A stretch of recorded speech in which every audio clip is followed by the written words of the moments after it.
সারা দুনিয়ায় দিনের বার্তা করতে প্রচার ও প্রসার, কুরআন হাদিসের আলোকে শোনো বয়ান ভাই আমার।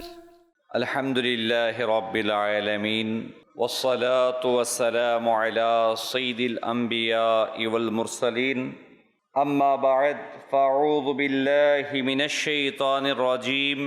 বিসমিল্লাহির রহমানির রহিম। আসসালাতু ওয়াসসালামু আলাইকা ইয়া রাসূলুল্লাহ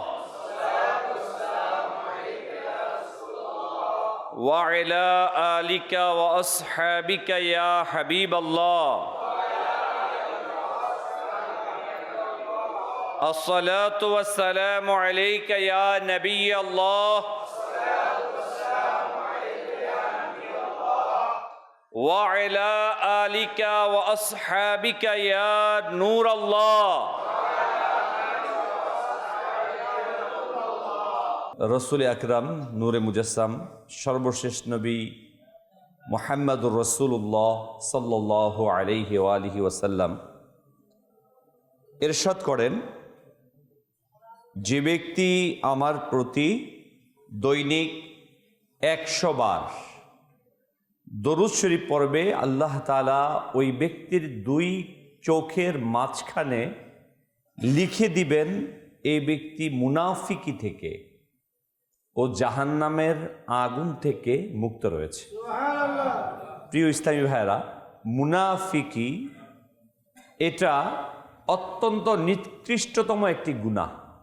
এটা মানুষের মাঝে সৃষ্টি হয়ে যায়, তৈরি হয়ে যায়। আর এটা থেকে মুক্তি পাওয়ার মাধ্যম বলা হয়েছে দুরূদ শরীফ পাঠ। দরুদ এমন একটি ইবাদত যা আপনাকে আমাকে এক তো নেকির দিকে অগ্রসর করবে, দ্বিতীয়ত গুনাহ থেকে আপনাকে আমাকে সেভ করবে। যেমন আমরা ঔষধ খাই, ওষুধ খেলে রোগ যায়। আর আরেকটা আছে ভ্যাকসিন। ভ্যাকসিন দেওয়া হয়, রোগ প্রতিরোধ করে।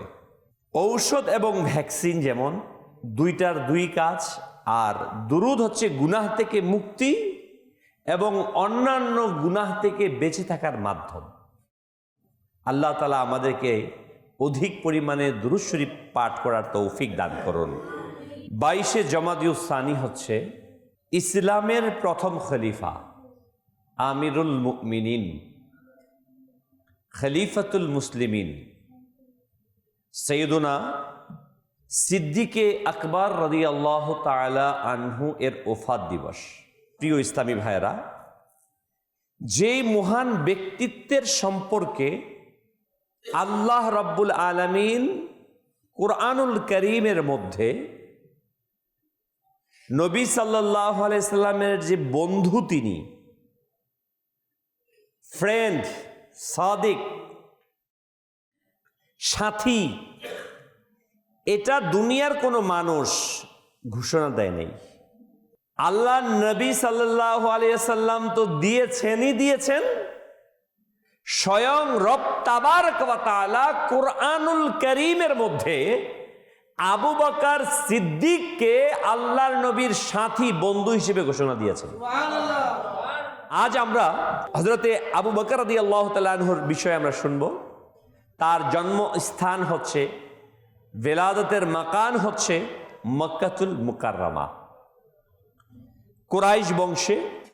তার কুনিয়াত হচ্ছে আবু বকর, তার উপাধি হচ্ছে আতিক, খলিফাতুর রাসূল ইত্যাদি। হযরতে আবু বকর সিদ্দিক রাদিয়াল্লাহু তাআলা আনহুর উপাধি ছিল। তার নাম হচ্ছে আব্দুর রহমান, মূল নাম। প্রিয় ইসলামী ভাইরা, আমরা শুনছিলাম হযরতে সাইয়্যিদুনা আবু বকর সিদ্দিক রাদিয়াল্লাহু তাআলা আনহু সম্পর্কিত কিছু তথ্যাবলী। হযরতে আবু বকর সিদ্দিক রাদিয়াল্লাহু তাআলা আনহুর ব্যাপারে বর্ণিত আছে যে তিনি রাদিয়াল্লাহু তাআলা আনহু আইয়েমে জাহিলিয়াতের যুগে, অন্ধকার যুগে, যখন মানুষ মূর্তি পূজা স্বাভাবিক ছিল, মদ্যপান স্বাভাবিক নরমাল ছিল। ওই সময় আবু বকর রাদিয়াল্লাহু তাআলা আনহু কখনো মূর্তি পূজা করেন নাই।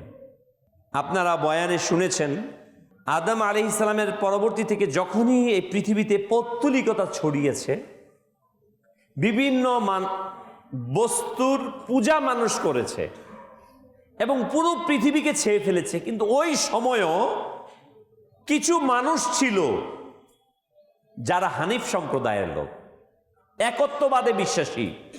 তারা এক আল্লাহকে বিশ্বাস করত, এক আল্লাহকে সবসময় এটা হয়ে আসছে। চারদিকে পৌত্তলিকতা, বিভিন্ন পূজা অর্চনা, কিন্তু ওই ব্যক্তিবর্গ তারা আল্লাহ তাআলার প্রদত্ত মেধা শক্তির বলে তারা বলতেন যে না, একজন আল্লাহ আছে। আবু বকর রাদিয়াল্লাহু তাআলার পিতা তিনি তার সন্তানকে নিয়ে কাবাতে গেলেন। অনেক মূর্তি, বলল এটাকে তুমি সেজদা করো। তিনি ছোট সময়, ছোট বাচ্চা, প্রচণ্ড মেধাবী। তিনি গেলেন এক পাশে গিয়ে ওই মূর্তিকে লক্ষ্য করে কথা বলতে লাগলেন, তুমি কি আমার কোনো কল্যাণ করতে পারো? কোনো জবাব আছে? আচ্ছা, বলতেছে যে কল্যাণ করতে পারে না, কিছু বলতে পারে না, সে আমার প্রভু। বলতেছে আমি বিবস্ত্র, আমাকে বস্ত্র দাও। No response. আবু বকর রাদিয়াল্লাহু তাআলা কি করলেন? একটা পাথর নিলেন, ছোট কিন্তু, নিয়ে বললেন আমি তোমাকে পাথর মারছি, তুমি যদি প্রভু হয়ে থাকো তোমাকে সেভ করো, বাঁচাও। আঘাত খেয়ে সে পড়ে গেলেন, ভেঙে গেল।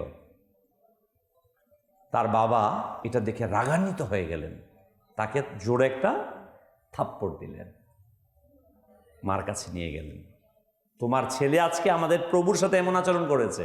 তার মা বললেন আমার সন্তানকে আপনি ছেড়ে দিন, কারণ সে যখন জন্ম নিয়েছিল আমি অদৃশ্য থেকে আওয়াজ শুনেছি, এ হচ্ছে আতিক, মুক্ত, সে জাহান্নামের আগুন থেকে মুক্ত রয়েছে।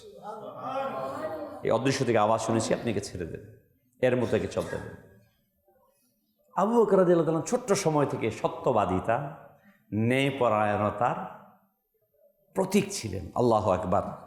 আর পবিত্র কুরআনুল কারীমে আল্লাহ তাবারক ওয়া তাআলা কত সুন্দরভাবে ইরশাদ করেন, বিসমিল্লাহির রহমানির রহিম, ইদ ইয়াকুলু, যখন সে বললেন, লি সাহিবিহি, তার বন্ধুকে, সাথীকে, অর্থাৎ আল্লাহ তাআলার নবী মুহাম্মদ সাল্লাল্লাহু আলাইহি সাল্লাম যখন তিনি তার সঙ্গে গিয়ে বললেন লা তাহজান, ভয় করো না, নিশ্চয়ই আল্লাহ আমাদের সাথে আছেন।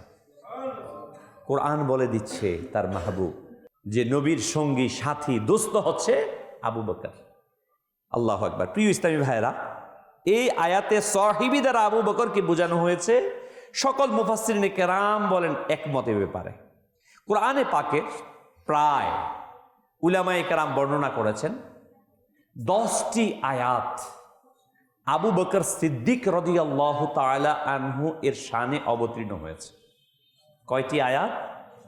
10টি আয়াত আবু বকর রাদিয়াল্লাহু তাআলা আনহু শানে।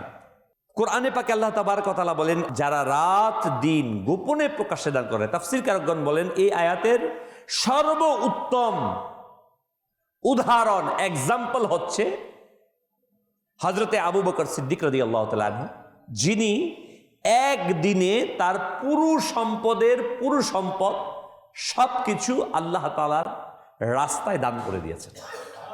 উলামায়ে কেরাম কিতাবের মধ্যে বর্ণনা করেছেন যে আবু বকর রাদিয়াল্লাহু তাআলা তার ঘরের সমস্ত সামগ্রী, যুদ্ধের জন্য আল্লাহ নবী সাল্লাল্লাহু আলাইহি ওয়াসাল্লাম যখন এলান করলেন দান করো, ওমর রাদিয়াল্লাহু তাআলা, সেই মাশহুর ঘটনা, ওমর রাদিয়াল্লাহু তাআলা ওনারা ছিলেন একজন অপরজনের সাথে নেকির কাজের প্রতিদ্বন্দ্বিকারী।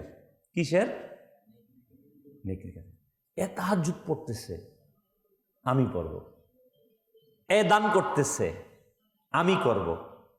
এই আল্লাহর নবীর করিব হচ্ছে, আমি হব। হ্যাঁ, নেকির কাজের, কোরআনে পাকে বলেছে আল্লাহ তাআলা তোমরা ভালো কাজে প্রতিযোগিতা করো। আর তার জ্বলন্ত দৃষ্টান্ত ছিলেন সাহাবায়ে কেরাম। ওমর রাদিয়াল্লাহু তাআলা বললেন, সবসময় আমি কখনো আবু বকর রাদিয়াল্লাহু তাআলাকে অতিক্রম করতে পারি না, আজকে করব। সব সম্পদ নিলেন, হিসেব করলেন, হিসেব করে সমস্ত সম্পদকে অর্ধেক করে সামান নিয়ে আসলেন সরকার জালাম হাসানের দরবারে, এসে পেশ করলেন। আবু বকর রাদিয়াল্লাহু তাআলা আনহু তিনি তো ধর্নাঢ্য ছিলেন প্রচুর, কিন্তু আগে থেকে দিতে দিতেই একেবারে শেষ করে ফেলেছেন। সামান্য কিছু সামান নিয়ে আল্লাহ নবী সাল্লাল্লাহু আলাইহি ওয়াসাল্লামের কাছে আসলেন। ইয়া নবী আল্লাহ, এনেছি। প্রথম ওমর রাদিয়াল্লাহু আনহু জিজ্ঞাসা করেন, তুমি কি এনেছো? বললো, ইয়া নবী আল্লাহ, আমার সমস্ত সম্পদের অর্ধেক নিয়ে আসছি আজকে আপনার জন্য। মাশাআল্লাহ। আবু বকর রাদিয়াল্লাহু আনহুকে বললেন, তুমি? বললো, ইয়া নবী আল্লাহ, আজ আমি এনেছি, বাস আমার যা সম্পদ ছিল সমস্ত কিছু নিয়ে আসছি। বললো, কি নিয়ে রেখে আসছে ফ্যামিলির জন্য? আল্লাহ এবং তার রাসূলকে। বলেন তো দেখি, দুইটার ওজন কি এক হবে? পুরো পৃথিবী সমান সম্পদ যদি কেউ নিয়ে আসে, আর কেউ যদি একটা লুঙ্গি আর একটা গেঞ্জি দুইটা আছে মনে করেন, এটা নিয়ে আসলো, দুইটার দাম কি এক সমান?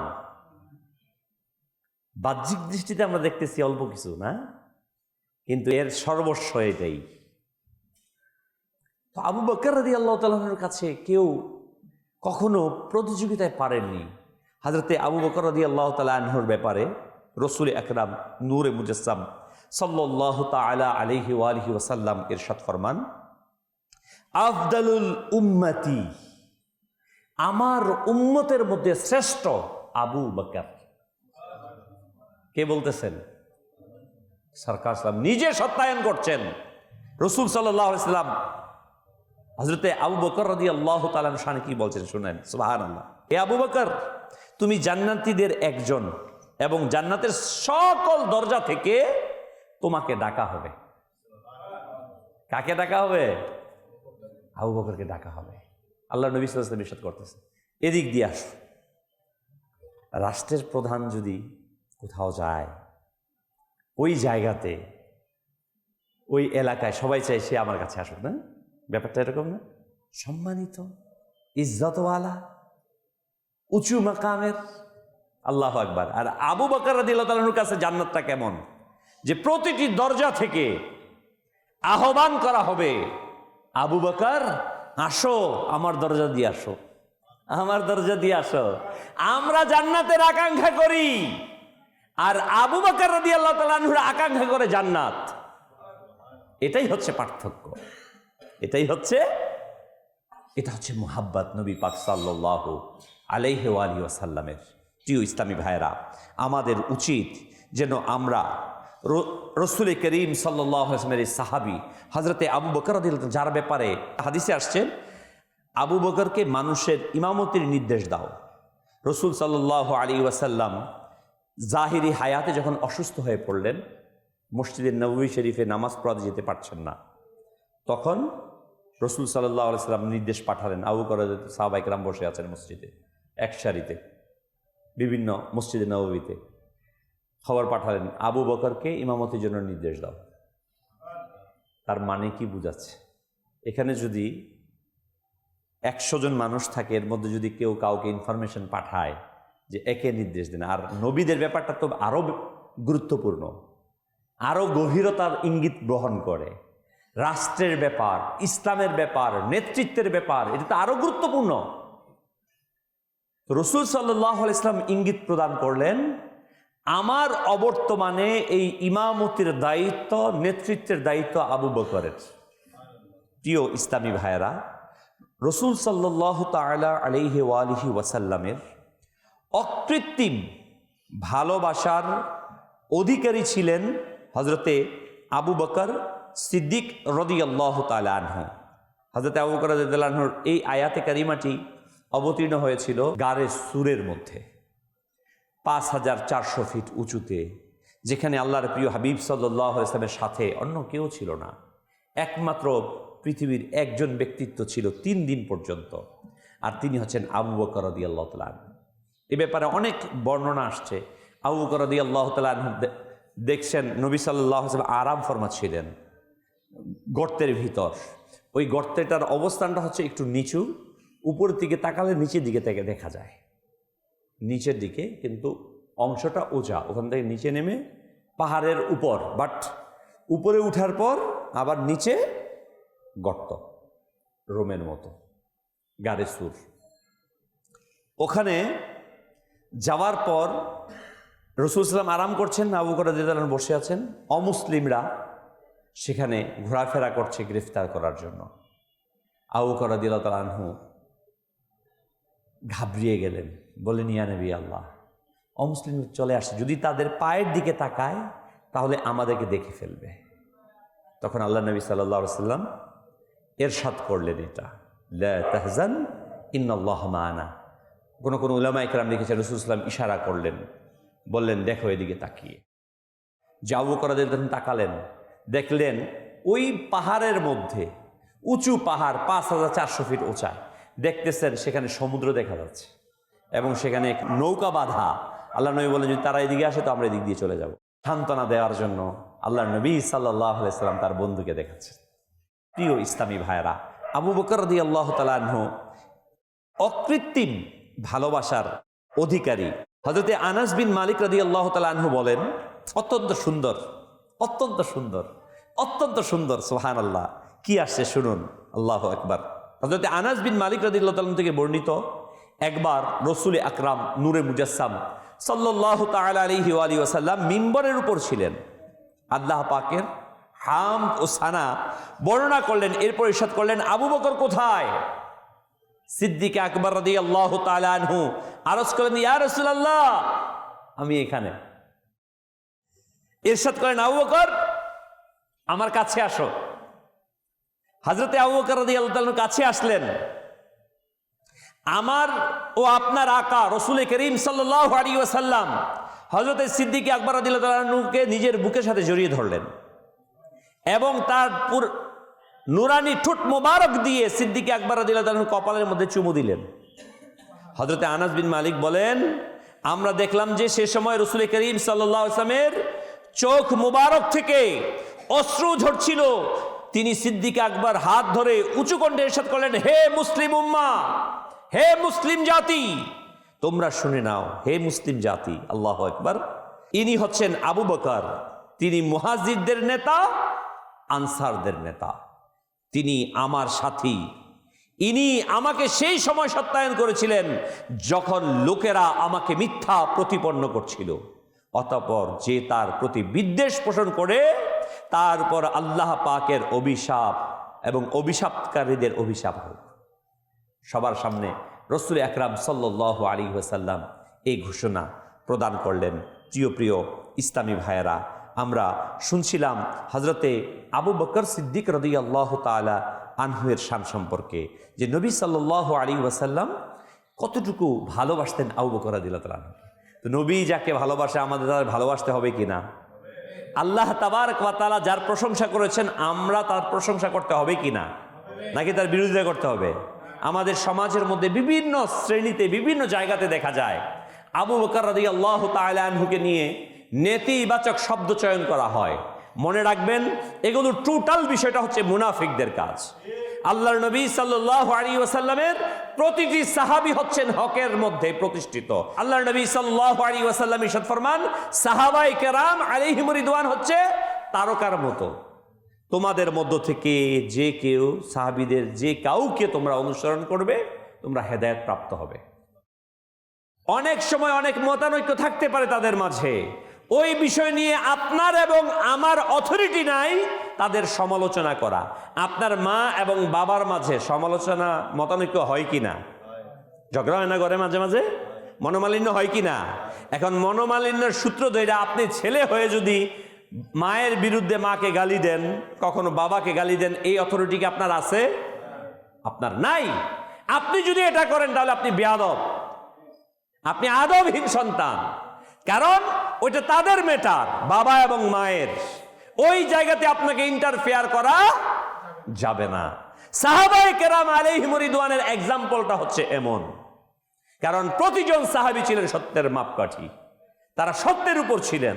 এই জন্যই তো ইসলামের মধ্যে আসছে, যদি কোনো মাসআলা নিয়ে মতানৈক্য বলা হয়েছে, একটি আয়াতের মধ্যে মাসআলার মধ্যে আসছে, এটাকে নিয়ে কেউ তাহকিক করলে সে এক গুণ সওয়াব পাবে, একটা সওয়াব পাবে। মুজতাহিদ যারা, তাদের ম্যাটার। যদি সে তাহকিক করতে গিয়ে ভুল করে, একটা সওয়াব। আর সঠিক জায়গায় গেলে 2টি সওয়াব। কারণটা কি?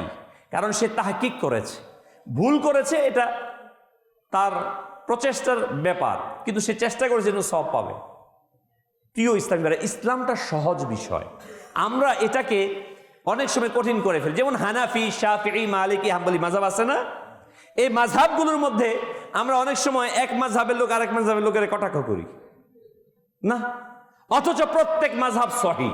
প্রত্যেক মাযহাব কি 100তে 100 সহিহ, 1 পয়েন্ট এর মধ্যে কোনো সমস্যা। যদি আপনি শাফি মাযহাব মেনটেন করেন, ওয়েলকাম, কোনো সমস্যা নাই, 100% সহিহ। তরিকতের একই ম্যাটার, আপনি কাদেরি হন, চিশতি হন, নকশবন্দি হন, সুরারদি হন, আশরাফি হন, কিন্তু এক জায়গায় শুধু ফুল স্টপ, সেটা হচ্ছে আকীদার বিষয়। কিসের বিষয়? আকীদায়ে আহলে সুন্নাত। আকীদায়ে আহলে সুন্নাত, এই আহলে সুন্নাতের আকীদার ব্যাপারে কোনো কম্প্রোমাইজ নাই। আপনি হানাফি হন, শাফিঈ, মালিকি, হাম্বলি, যেটা হন, তরিকতের যেটা হন, কোনো সমস্যা নাই, কিন্তু আকীদায়ে আহলে সুন্নাত হতে হবে। এই জায়গাতে সাহাবায়ে কেরাম আলাইহিম রিদওয়ানের ব্যাপারে আমাদের কোনো কম্প্রোমাইজ এটা চলবে না। হযরতে আবু বকর সিদ্দিক রাদিয়াল্লাহু তাআলা আনহু তিনি বলেন, সর্বদা আমি কুরআনুল কারীমের 3টি আয়াতকে সামনে রেখেছি। 3টি আয়াত কি? আবু বকর রাদিয়াল্লাহু তাআলার মতো ব্যক্তিত্ব বলতেছেন, আমি 3টি আয়াত থেকে সামনে রেখে নিজেকে পরিচালনা করেছি, মেনটেন করেছি। আল্লাহ যদি তোমাকে কোনো দুঃখ কষ্ট দেন, তবে সেটাকে মোচনকারী কেউ নেই তিনি ব্যতীত। আর যদি তোমার মঙ্গল চান, তবে তার অনুগ্রহকে প্রতিহত করার কেউ নাই। আল্লাহ মঙ্গল চাইলে প্রতিহত করার কেউ আছে? আর আল্লাহ যদি অমঙ্গল চায়, প্রতিহত করার কেউ আছে? আবু বকর রাদিয়াল্লাহু তাআলা আনহু বলেন, আমি এটাকে সবসময় আমার সামনে রাখতাম। বলেন তো দেখি, এই হিম্মত যদি কারো তৈরি হয়, তার সামনে আসে, এই আইডলটাকে, এই আদর্শটাকে তার সামনে নেয়, তখন কি কোনো কিছু তার সামনে থাকতে পারে? যে কোনো দুনিয়ার কোনো শক্তি আমাকে অমঙ্গল করতে পারে না আল্লাহ ছাড়া। আর দুনিয়ার কোনো ব্যক্তি আমার মঙ্গল করতে হাকিকতেই তাই। হযরতে আবু বকর রাদিয়াল্লাহু তাআলা এটাকে সামনে নিয়েছেন। আল্লাহ পাক ইরশাদ করেন, ফাযকুরুনি আযকুরুকুম, তোমরা আমার স্মরণ করো, আমি তোমার চর্চা করব। আবু বকর রাদিয়াল্লাহু তাআলা আনহু বলেন, যখন আমি এই আয়াত পড়লাম, তখন আল্লাহ পাক সারা সব কিছুর স্মরণ ত্যাগ করে দিলাম এবং তারই জিকিরের মধ্যে মশগুল হয়ে গেলাম। এর চেয়ে তার বড় কিছু লাগে? তুমি আল্লাহরে স্মরণ করো, আল্লাহ তাআলা তোমার চর্চা করবে। আমার চর্চা যদি আল্লাহ পাক করেন, আপনার চর্চা যদি আল্লাহ পাক করেন, আর কারো দরকার আছে? কারো জিন্দাবাদ দরকার আছে? আবু বকর রাদিয়াল্লাহু আনহু, যখন আমি এই আয়াত দেখেছি, তারপর থেকে আমি সবকিছুর স্মরণকে আমি বাদ দিয়ে দিয়েছি। আবু বকর রাদিয়াল্লাহু আনহু আরো বলেন, ওয়ামা মিন দাব্বাতিন ফিল আরদি ইল্লা আলাল্লাহি রিজকুহা, ভূপৃষ্ঠে বিচরণকারী এমন কেউ নেই যার জীবিকা আল্লাহর করুণার দায়িত্বে নেই। আবু বকর রাদিয়াল্লাহু আনহু বলেন, যখন থেকে আমি আয়াত পড়েছি, তখন থেকে আল্লাহর কসম, আমি রিজিকের চিন্তাকে ছেড়ে দিয়েছি। কে বলতেছেন? সর্বশ্রেষ্ঠ ইনসান, নবীদের পর সর্বশ্রেষ্ঠ মানুষ, যিনি সবচাইতে অধিক, আল্লাহর নবীর পর সবচাইতে অধিক কোরআনকে বুঝেছেন, নবীর কাছ থেকে শিক্ষা নিয়েছেন, ওই মহান সত্তা বলতেছেন, আমি যখন এই আয়াত পড়েছি, এর পরের থেকে রিজিকের আর চিন্তা আমি আসলে বাস্তবিক, আমি যত চেষ্টা করি না কেন কোনো কাজ হবে না। প্রিয় ইসলামী ভাইরা, এই আবু বকর সিদ্দিক রাদিয়াল্লাহু তাআলা আনহু, আল্লাহর মাহবুব সাল্লাল্লাহু আলাইহি ওয়াসাল্লাম যখন জাহিরি উফাত মোবারক করলেন, বিস্তারিত ঘটনা, সকলের মতামতের ভিত্তিতে খলিফা নিযুক্ত হলেন।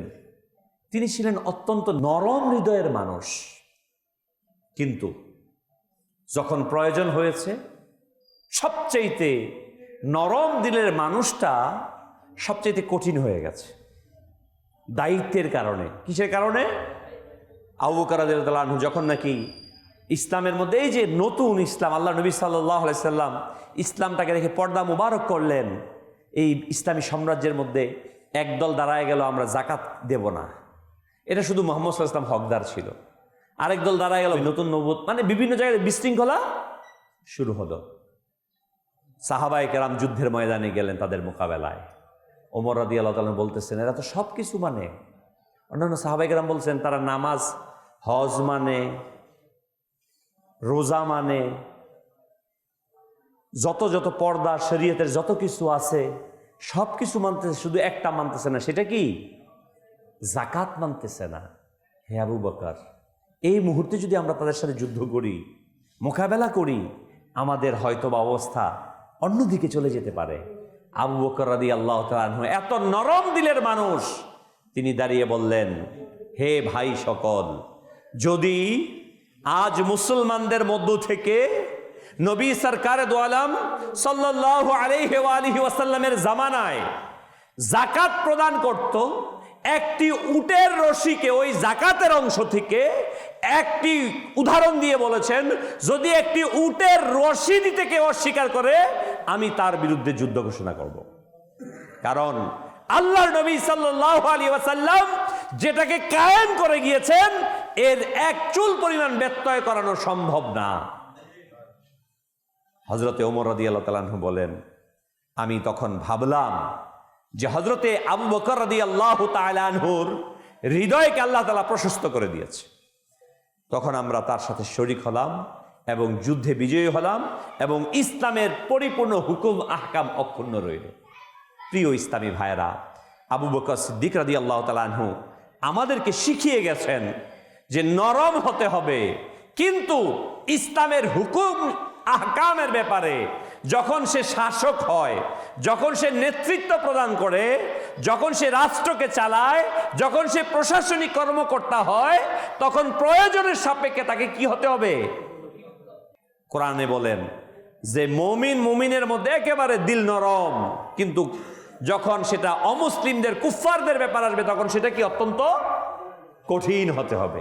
প্রিয় ইসলামী ভাইয়েরা, হযরতে সিদ্দিকে আকবর রাদিয়াল্লাহু তাআলা আনহু এর ওফাত মুবারক এই 22শে জমাদিউস সানি, এই দিনেই হযরতে আবু বকর সিদ্দিক রাদিয়াল্লাহু তাআলা আনহু ওফাত পান। তিনি রাদিয়াল্লাহু তাআলা আনহু রাসূল করিম সাল্লাল্লাহু আলাইহি সাল্লামের 2 বছর 6 মাস পর জন্মগ্রহণ করেন, আর মৃত্যুটাও ইন্তেকালও 2 বছর 6 মাস পর হয়েছে। কমবেশ নবী সাল্লাল্লাহু আলাইহি সাল্লামের একেবারে যেই বিষয়গুলো গ্রহণ করে পৃথিবী থেকে তাশরীফ নিয়ে গিয়েছেন আবু বকর রাদিয়াল্লাহু তাআলা আনহু, তার একেবারে একই রকম বিষয়গুলো মেনটেন করেছেন। ঘরের প্রদীপ জ্বালানোর বাতি তার কাছে অবশিষ্ট ছিল না। আবু বকর রাদিয়াল্লাহু তাআলা আনহুকে জিজ্ঞাসা করা হলো, হে আবু বকর, আপনাকে কোথায় দাফন করব অন্তিম মুহূর্তে? আল্লাহু আকবার। আশিক তো আশিক হয়ে থাকে, প্রেমিক তো প্রেমিকই হয়ে থাকে। আবু বকর রাদিয়াল্লাহু তাআলা আনহু বললেন, আমার কাফন পরানোর পর আমার দেহটাকে নবী পাক সাল্লাল্লাহু আলাইহি ওয়াসাল্লামের রওজা পাকের সামনে নিয়ে যাবে, গিয়ে বলবে, আপনার আবু বকর আপনার সাথে থাকতে চায়। যদি আল্লাহর নবী অনুমতি দেয় তাহলে আমাকে নবীর রওজা পাকের সাথে, আর যদি অনুমতি না পাও জান্নাতুল বাকিতে। কেমন আকীদা ছিল, কেমন বিশ্বাস ছিল আশিকে রাসূল! আল্লাহর নবী যে হায়াতুন নবী, আল্লাহর নবী যে জিন্দা নবী, কবরে রওজার সামনে যেখান থেকে কথা বলা হয় আল্লাহর নবী শুনতে পায় এবং তার জবাব দেয়। এর আকীদা ছিল, বিশ্বাস ছিল আবু বকর সিদ্দিক রাদিয়াল্লাহু তাআলা আনহু। তিনি রাদিয়াল্লাহু তাআলা বললেন এই কথা, তাই করা হলো। সাহাবায়ে কেরাম কেউ বিরোধিতা করেন নাই, ওখানে মুনাফিক ছিল না, কেউ বলে নাই আল্লাহর নবী তো শুনেন না, আল্লাহর নবী তো মরে গেছে, নাউজুবিল্লাহ। এই আকীদা কোনো সাহাবায়ে কেরামের ছিল না। সবার আকীদা এটাই ছিল, আল্লাহর নবী রওজা পাকে জীবিত আছেন, শুনতে পান। এজন্য সাহাবায়ে কেরাম তার লাশ মুবারককে রওজার সামনে নিয়ে গেলেন, নিয়ে বললেন, ইয়া সালাতু সালামু আলাইকা ইয়া রাসূলুল্লাহ, হে মাহবুব, ইয়া নবী আল্লাহ, আপনার প্রেমিক আপনার সাথে থাকতে চায়। সাথে সাথে রওজার দরজা খুলে গেল, রওজা থেকে আওয়াজ আসলো, মাহবুবকে মাহবুবের সাথে মিলিয়ে দাও। অতঃপর সেখানে কবর করে তাকে দাফন করা হয়। কোন লেভেলের মানুষ ছিলেন না তিনারা, কোন স্তরের আশিক ছিলেন। আমরা যেন তাদেরকে ভালোবাসি। সত্যতা, ন্যায়ের প্রতীক। হ্যাঁ, দেখুন না, যখন মক্কার সমস্ত কাফির আল্লাহর নবীর বিরোধিতা করেছিল, বংশের সবাই, ব্যবসায়ী সবাই, চাকরিজীবী সবাই, সমাজপতি, রাষ্ট্রপতি সবাই ছিল বিরুদ্ধে, এক আবু বকর ঢাল হয়ে দাঁড়িয়ে গেছেন, না, মুহাম্মদ সাল্লাল্লাহু আলাইহি ওয়াসাল্লাম সাদিক। এত প্রেমিক হয়েছিলেন তিনি না। আজকে আমরা এত কিছু জানার পরেও সত্যবাদীরাকে গ্রহণ করতে পারি না, আল্লাহর নবীর সুন্নতকে আঁকড়ে ধরতে পারি না। বিভিন্ন বাহানা দেই, অমুক ব্যবসা, অমুক চাকরি, এই প্রতিবন্ধকতা, সেই বলি না আমরা, ভাই বললেন না এটা করলে এইটা হয়ে যাবে আমার। আবু বকরের জন্য ওসিয়তটা শুনেন, 3টা আয়াত রেখেছেন তার সামনে। রিজিকের মালিক আল্লাহ, এটা যখন শুনেছি এরপর থেকে আর আমি রিজিকের ব্যাপারে কোনো পরোয়া করি নাই। যখন আমি শুনেছি আল্লাহু আকবার, আল্লাহ স্মরণ সর্বোত্তম, এরপর থেকে আমি আর কাউকে স্মরণ। আসুন না, রিজিকের ব্যাপারে আমরা বেপরোয়া হয়ে যাই, তখন দেখবেন সত্যি কথা, আপনি যখন বেপরোয়া হবেন না, তখন আপনার ইসলামের উপর পরিপূর্ণ থাকা আপনার জন্য সহজ হবে। রিজিক লিখা আপনার আমার নামে, এটাকে কেউ কমাতেও পারবে না, বাড়াতেও। আল্লাহ তাআলা আমাদেরকে এর উপর ইস্তেকামাত থাকার তৌফিক দান করুক। আবু বকর রাদিয়াল্লাহু তাআলার যে আদর্শ, নবী সাল্লাল্লাহু আলাইহি ওয়াসাল্লামের প্রতি যে আকীদা পোষণ করতেন, আমরাও যেন সেই আকীদা পোষণ করি না। অন্য কোনো আকীদা পোষণ করব? সাহাবায়ে কেরাম আকীদা যেটা ছিল আমরাও তো সেটাই পোষণ করব নাকি? না নতুন কোনো মতবাদ গ্রহণ করব? না, সাহাবায়ে কেরাম যেটা বিশ্বাস করেছেন, আল্লাহর নবী জিন্দা নবী কবরের মধ্যে শুনতে পান, আমরাও সেই আকীদা পোষণ করব। আল্লাহ তাআলা আমাদের সবাইকে সেই তৌফিক দান করুক, আমিন। বিজাহিন নবীল আমিন সাল্লাল্লাহু আলাইহি ওয়াসাল্লাম। সাল্লু আলাল হাবিব সাল্লাল্লাহু তাআলা আলা মুহাম্মদ। সারা দুনিয়ায় দিনের বার্তা করতে প্রচার ও প্রসার, কুরআন হাদিসের আলোকে শোনো বয়ান ভাই আমার।